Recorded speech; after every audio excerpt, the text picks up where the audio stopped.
My name is Gerald Barclay. I'm a Staten Island resident, obviously, and I grew up in Park Hill. We moved there in 1984. I remember coming across the Staten Island ferry for the first time and coming into Staten Island and not knowing it was going to be a permanent trip. Came in from Providence, Rhode Island, and basically I fell in love with it because the community, sort of nestled in the middle of Staten Island was this thriving African community. Still a little bit of friction between the immigrants that were coming in from Liberia and the African community, but we sort of maintained a balance where I had friends on both sides. After I did an internship on a Spike Lee movie, I was going to form GB Productions. So I came back, and that was the same summer that I lost two friends to violence in the community. Obviously, the 90s, the late 80s or early 90s in Staten Island, well, in the whole of US, a lot of these communities had a lot of drug violence due to crack cocaine. And that same summer, I lost two real close friends.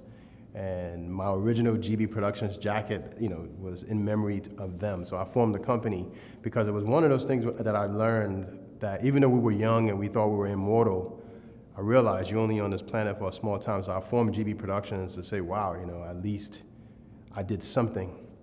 So their death kind of catapulted me to become a business person, and my original purpose of it was to dedicate it to their memories. Here I am, 19, 20-year-old kid with a camcorder in '89 or whatever it was, and here I was filming all these different events.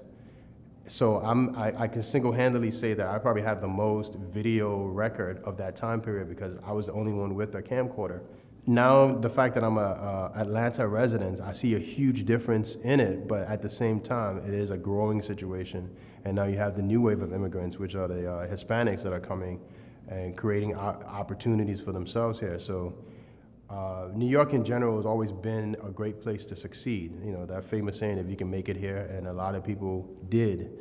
And I can always credit that to be a part of planting the major seed in my life as a filmmaker and me going to continue to do what I do. In most recent years, I've shifted my focus from music videos into more conscious and longer shelf life projects, whether it be documentaries or feature films. And a lot of my stuff, like Spike Lee has Brooklyn, and Brooklyn is always his backdrop. I try to use Staten Island as my backdrop and scenery for a lot of my projects because I think Staten Island is a very unique location, and I think that the diversity that's here is not known. A lot of people don't know that there's black people on Staten Island.